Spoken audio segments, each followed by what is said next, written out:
Halo Sobat Himprov Silence. Kali ini aku berada di salah satu tempat paling bersejarah di kota Solo. Tempat ini menjadi saksi bisu perjuangan jurnalistik dari zaman penjajahan sampai sekarang. Selamat datang di Museum Pers Nasional.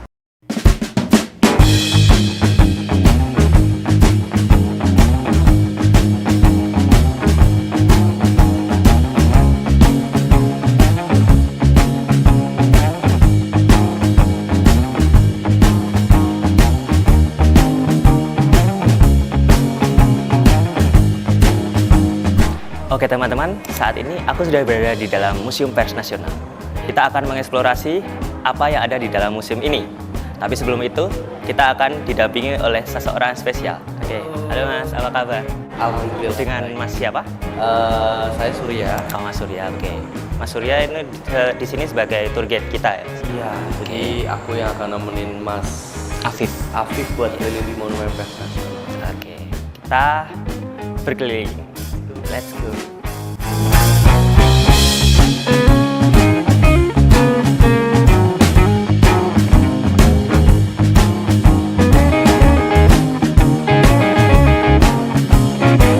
Baik teman-teman, saat ini kami sudah berada di dinding sejarah Monumen Pers Nasional. Teman-teman pasti penasaran bagaimana sejarah pembentukan Monumen Pers ini sampai sekarang. Boleh Mas dijelaskan Mas? Baik, Mas Afif. Jadi kenapa kita tampilkan sejarah Monumen Pers Nasional di sini? Karena ternyata Monumen Pers Nasional itu catatan sejarahnya cukup panjang. Monumen Pers Nasional saat ini sudah dijadikan sebagai situs cagar budaya karena umurnya sudah 100 tahun lebih, Mas Afif. Dulu Monumen Pers Nasional namanya adalah Society Mangkunegaran atau sempat juga disebut sebagai Society Sasana Suko, sebuah bangunan yang dibangun atas dasar prakarsa dari Mangkunegara ke-7 dengan menugaskan seorang arsitektur bumi putra pertama namanya adalah Mas Habuk Hasan Atmodirono. Mas Habuk Hasan Atmodirono akhirnya berhasil membangun gedung Monumen Pers Nasional di tahun 1918. Makanya Monumen Pers Nasional atau Society Sasana Suko atau Society Mangkunegaran ini sudah mulai berdiri sejak tahun 1918 diperkirakan gitu. Dan memang gedung Society Mangkunegaran ini oleh Mangkunegara ke-7 ditujukan untuk tempat berkumpul. Akhirnya di periode selanjutnya tempat ini dijadikan sebagai tempat perkumpulan peristiwa-peristiwa penting. Misalnya di tahun 1923 tempat ini dijadikan sebagai Kongres Yogyakarta yang saat itu sedang memerangi buta huruf, Mas Afif. Lalu 1933 tempat ini dijadikan sebagai tempat perkumpulan atau tempat rapat berdirinya organisasi penyiaran profesional pertama yang ketimuran. Itu namanya adalah Sulawesi Radio Vereniging atau CSRV yang sekarang berkembang menjadi RRI. Dan salah satu titik balik dari gedung Monumen Pers Nasional ini tahun 1946, tempat ini dijadikan sebagai kongres wartawan yang melibatkan wartawan dari beragam daerah dan akhirnya mendirikan sebuah organisasi pers pertama setelah kemerdekaan, namanya adalah Persatuan Wartawan Indonesia. Dan karena peristiwa tahun 46 inilah akhirnya gedung Monumen Pers Nasional diresmikan sebagai museum tentang pers di tahun 1978.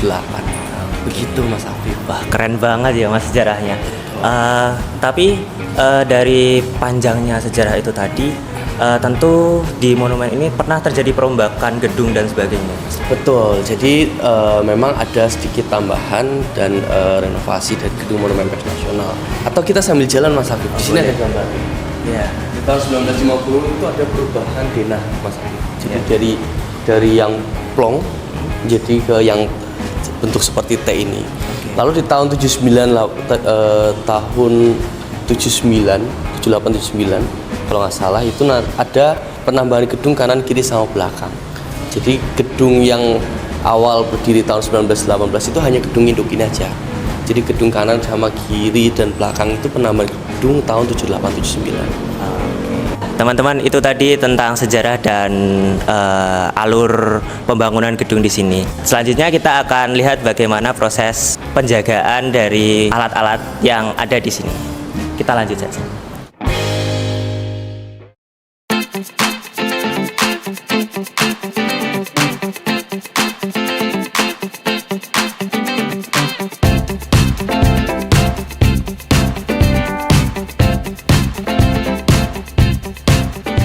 Oke teman-teman, saat ini kami sudah berada di ruang pamer Monumen Pers Nasional. Di sini terdapat banyak sekali barang-barang yang menjadi ikonik di Monumen Pers Nasional. Boleh dijelaskan beberapa barang-barang ada di sini, Mas? Iya Mas Afif, jadi kita sekarang berada di sejarah perkembangan pes nasional di Indonesia. Dari yang ada di belakang kita ini ada alat-alat tradisional yang dulu yang digunakan sebelum adanya koran dan majalah, sampai barang-barang yang jadi koleksi berharga milik Monumen Pes Nasional, yaitu di radio kambing ini Mas Afif. Jadi radio kambing ini adalah alat pemancar radio yang digunakan di saat agresi militer Belanda kedua di tahun 48-49. Jadi syarat akan sejarah. Dan dulu kenapa akhirnya disebut sebagai radio kambing? Karena ketika Belanda berusaha untuk merebut organ penyiaran milik orang Indonesia, radio ini disembunyikan di rumah warga yang dekat dengan kandang kambing. Jadi ketika siaran, di tengah-tengah siarannya terdengar suara-suara empikan kambing. Dan pada saat itu peran radio ini cukup vital ya Mas Afif, karena memang radio adalah alat komunikasi tercepat di zamannya. Dulu digunakan sebagai rantai penyampaian komando, lalu digunakan untuk menangkal hoax-hoax dari orang-orang Belanda, lalu juga digunakan untuk menyemangati pejuang-pejuang Indonesia. Dan jangkauan siarannya cukup jauh, walaupun disembunyikannya di desa, di pelosok lereng Gunung Lawu, tapi jangkauan siarannya ternyata sampai dari Aceh sampai ke Jogja. Jauh sekali. Betul, jadi jauh, cukup jauh. Itu bisa menjangkau hampir setengah dari Indonesia. Betul sekali. Luar Dan memang biasa. ini cukup berperan, dan ini salah satu koleksi berharga dari Monumen Pes Nasional. Tuh, selain alat-alat tradisional tadi sebelum adanya koran majalah, kita juga ada koleksi mesin ketik yang boleh untuk dimainkan Mas Afif. Boleh. Betul, jadi ini satu-satunya koleksi yang boleh dicoba, boleh dimainkan. Jadi utamanya Gen Z and Gen Z ini ya. Jadi teman-teman yang belum pernah melihat atau mencoba mesin ketik, di sini boleh untuk dicoba. Jadi kalau ngetik seperti ini, biar merasakan vibe mengetik pada zaman dulu. Perjuangannya, Mas. Dan ternyata fitur-fitur mesin ketik juga cukup lengkap Mas Afif. Jadi di sini ada shift, ada caps lock, lalu juga ada untuk pengaturan ketebalan huruf, paragraf sampai margin. Dan zaman dulu kalau kita sekarang pakai laptop kita pakai rumusnya 10 jari ya Mas Afif. Kalau zaman dulu itu rumusnya adalah 11 jari. Mas Afif bisa menebak atau enggak 11 jari seperti apa? Wah, kurang Kurang tahu ya. Jadi 11 jari itu bukan 10 jari kita terus pinjam jari teman kita ya. 11 jari itu angka jari kita menyerupai angka 11. Seperti ini. Betul, karena apa? Karena dia kalau ngetik butuh tekanan yang lebih dibandingkan dengan laptop, biar tulisan di atas kertas lebih jelas. Gitu. Makanya kalau orang zaman dulu, tapi kalau orang yang ahli memang dia tetap pakai 10 jari. Orang yang memang ahli. Dan selain mesin ketik ada koleksi-koleksi lain dari kamera, lalu juga ada radionya, tadi pemancarnya, lalu ada radionya. Ini radio yang berkembang tahun 60-an. Dan Mas Afif, ini dua contoh radio mewah di zamannya. Wow. Mas Afif bisa menebak ini kenapa disebut sebagai radio mewah nggak? Nggak tahu ya. Jadi kenapa disebut sebagai radio mewah? Karena dia sumber elektriknya sudah pakai listrik Mas Afif. Padahal zaman dulu itu jarang sekali rumah warga yang sudah ada listriknya. Makanya ketika warga punya barang yang menggunakan sumber elektriknya pakai listrik, itu biasanya memang rumah-rumah yang mewah, rumah-rumah yang kaya gitu, dan yang mempunyai listrik gitu. Karena zaman dulu peranti elektronik itu biasanya pakainya adalah baterai. Pakai baterai. Betul. Sebagai ilustrasi dari yang mesin ketik lama, berat dan besar, ada mesin ketik yang kecil ringan di sebelah sini.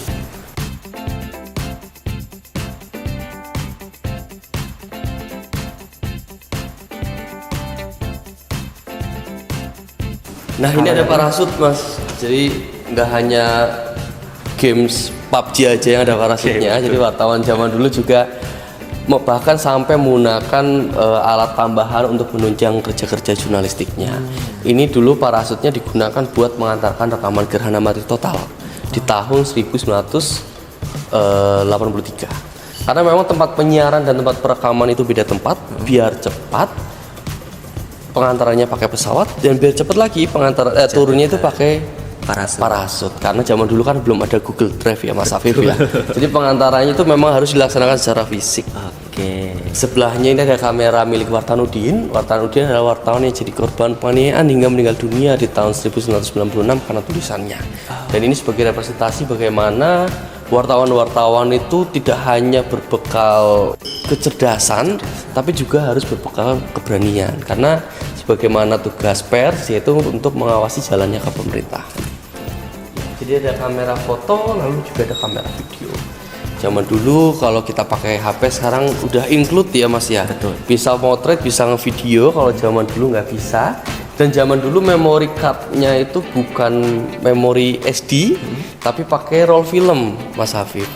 Betul. Jadi zaman dulu pakai klise film. Dan ketika kita motret pada saat itu hasil fotonya nggak bisa langsung kita lihat, tapi harus melalui proses pencucian terlebih dahulu. Makanya kalau kita motret 10 foto, belum tentu 10-10-nya bagus. Iya. Dan belum tentu nanti 10-10-nya dapat momen. Jadi makanya orang zaman dulu itu harus terbiasa teliti, terbiasa memaksimalkan hasil fotonya. Iya. Karena nggak bisa asal jepret gitu. Itu tadi sekilas dari ruang pamer pers nasional. Mungkin teman-teman dapat berkunjung langsung ke ruang pamer pers nasional. Dibuka setiap hari dari pukul 9 sampai 3 sore. Oke teman-teman, di belakang kita ini ada hasil dari proses minding dan enkapsulasi dalam proses konservasi di Museum Pers Nasional. Boleh dijelaskan bagaimana prosesnya, Mas? Iya Mas Afif, jadi sebagai pengantar teman-teman di Monumen Pers Nasional ini salah satu koleksi andalan kita. Selain barang-barang yang artefak tadi, kita juga koleksi bukti terbit media cetak dari sebelum kemerdekaan sampai saat ini. Jadi ada ratusan ribu koleksi arsip yang bisa diakses dalam bentuk digital oleh pengunjung untuk bahan referensi data, penelitian, dan segala macam. Maka dari itu informasi ini yang ada di dalam koran sangat penting untuk diselamatkan dan dilestarikan karena ini adalah bentuk sejarah informasi yang ada di Indonesia. Karena bagaimanapun surat kabar ini menjadi sebuah wajah fenomena sosial yang terjadi di saat itu. Maka dari itu salah satu konservasi yang dilakukan oleh Monumen Pers Nasional selain digitalisasi, kita ada dua proses lagi Mas. Ada namanya proses mending dan proses enkapsulasi. Proses mending adalah pelapisan surat kabar menggunakan tisu Jepang. Fungsinya buat apa? Fungsinya adalah untuk menambal bolongan-bolongan yang ada di dalam koran ataupun memperkokoh surat kabar yang sudah mulai rapuh. Betul, jadi agar lebih kuat gitu. Dan proses ini menggunakan tisu yang namanya tisu Jepang, jadi mirip seperti tisu, tapi dia secara struktur lebih kokoh dan juga secara tampilan lebih transparan. Jadi tetap tulisannya bisa dibaca walaupun sudah dilapisi. Setelah proses mending selesai, dikeringkan, lalu dilanjutkan dengan proses enkapsulasi, Mas Afif. Proses enkapsulasi ini adalah pelapisan surat kabar menggunakan plastik mylar. Jadi ini sangat mirip seperti teman-teman kalau laminating. Hanya saja ternyata proses enkapsulasi tidak menggunakan proses pengepresan karena ternyata proses pengepresan ini menimbulkan uap panas yang justru malah bisa merusak kertas. Gitu. Jadi kita nggak menggunakan proses pengepresan, kita hanya pelapisan menggunakan lem di sudut-sudut plastiknya. Jadi biar tetap rapat dan terjaga dari serangga ataupun udara-udara yang nantinya suhunya bisa merusak kertas. Gitu Mas Afif. Itu dia teman-teman proses enkapsulasi dan minding. Ya.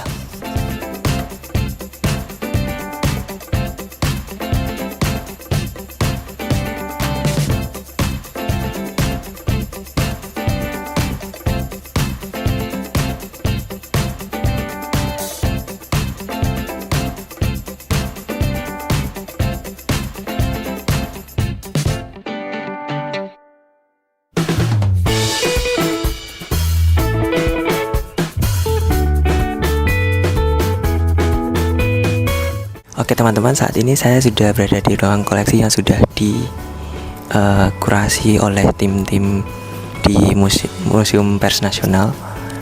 Di sebelah saya sangat banyak sekali koran dan majalah yang ada. Ini ada koran dari Kompas, ada koran dari Solo Pos, dan masih banyak koran seperti Radar Banten dan sebagainya.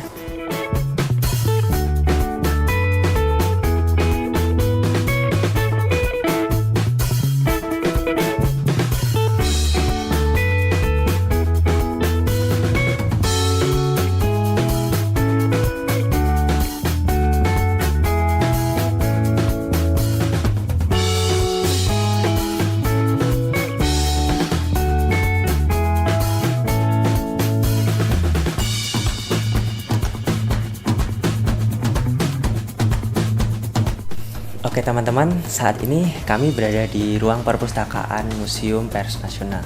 Di sini banyak sekali koleksi buku-buku yang bisa dibaca oleh teman-teman sekalian. Boleh dijelaskan apa isi koleksi di sini? Ya, jadi Mas Afif, kita ada 3 layanan yang ada di Monumen Pers Nasional. Yang pertama layanan kunjungan museum yang tadi kita udah lihat. Yang kedua adalah layanan baca media cetak, salah satunya di ruang baca media cetak tadi. Dan layanan ketiga adalah layanan perpustakaan. Di Monumen Pers Nasional, layanan perpustakaannya itu ada 3. Ada perpustakaan umum, lalu juga ada perpustakaan anak, dan juga terakhir ada perpustakaan Gemala. Kita saat ini sedang di perpustakaan Gemala, dan setelah ini nanti kita akan lihat sama-sama ruang perpustakaan anak dan ruang perpustakaan umum. Kalau untuk ruang perpustakaan Gemala, koleksi bukunya itu hasil hibah dari Pak Kemal Atmaja. Beliau adalah wartawan senior yang ada di Indonesia yang memberikan buku perpus pribadinya di Monumen Pers Nasional. Jadi untuk bisa diakses secara umum. Nanti perpustakaan anak ada buku-buku anak-anak, lalu juga ada mainan untuk anak-anak sebagai media pembelajaran yang menyenangkan. Lalu terakhir ada perpustakaan umum, salah satu perpustakaan yang memang sering dikunjungi dan jadi salah satu destinasi favorit dari pengunjung Monumen Pers Nasional. Karena hampir setiap hari penuh di sana, Mas Afif. Tempatnya nanti bisa kita lihat, tempatnya itu nyaman. Nanti kita kasih voucher wifi, jadi bisa buat ngerjain tugas ataupun baca-baca. Begitu Mas Afif. Itu dia teman-teman dari perpustakaan di Museum Pers Nasional. Jadi selain kita belajar tentang pers di sini, kita juga bisa mencari buku-buku untuk tambahan informasi dan juga sebagai tempat untuk mengerjakan tugas. Seperti itu.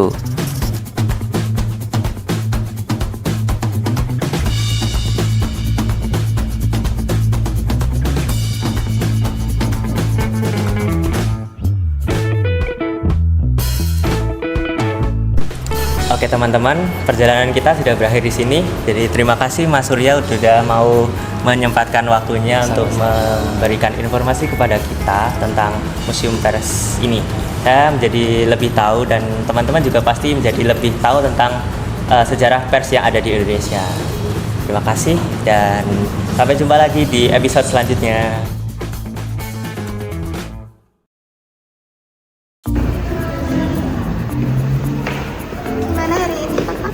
Baik, bagusnya di mana ya? Ruangan selanjutnya, ruangan aku lupa ruangannya. Halo, selamat datang. Kami sudah berada di Monumen Sejarah, dinding sejarah. Oke teman-teman, saat ini kami sudah berada di tempat